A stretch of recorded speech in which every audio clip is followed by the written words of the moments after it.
ایک گاؤں میں ایک بہت ہی غریب آدمی اپنی بیوی کے ساتھ رہتا تھا۔ اس کی بیوی بہت ہی نیک اور فرما بردار تھی، لیکن اکثر ایک شکایت کرتی رہتی تھی کہ دیکھو جی، ہمارا گھر کافی جگہوں سے ٹوٹ چکا ہے، کافی مرمت کی ضرورت ہے، لیکن ہمارے حالات اس طرح نہیں ہیں کہ ہم ابھی وہ کام کروا سکیں۔ لیکن ہمارا دروازہ کب سے ٹوٹ چکا ہے، کم سے کم ایک دروازہ ہی لگوا دیں۔ میں پردہ لٹکاتے وقت شرم محسوس کرتی ہوں اور مجھے ڈر لگا رہتا ہے کہ کہیں کوئی چور یا ڈاکو ہمارے گھر نہ آ جائے۔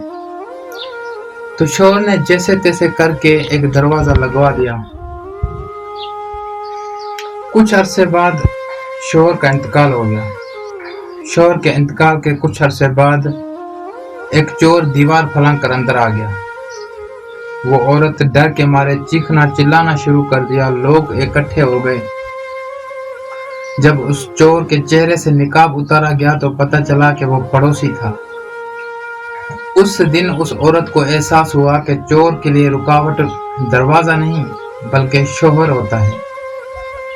شوہر کے ہوتے ہوئے آپ سب کتنی محفوظ ہوتی ہیں۔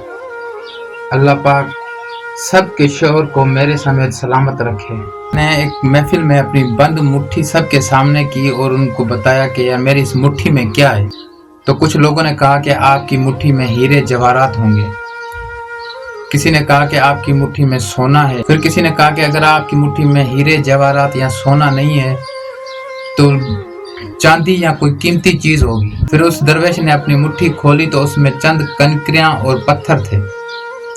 سب لوگ حیران ہو کر اس کو دیکھنے لگے۔ اس درویش نے فرمایا کہ عورت کی مثال اس بند مٹھی کی طرح ہے، جب تک وہ بند ہے تو اس کی قیمت ہیرے جواہرات سونا اور ان سب سے زیادہ ہے، لیکن اگر یہ کھل جائے یعنی بے پردہ ہو جائے تو اس کی قیمت ان کنکریوں اور پتھروں جیسی ہو جاتی ہے، مطلب کوئی قیمت نہیں رہتی۔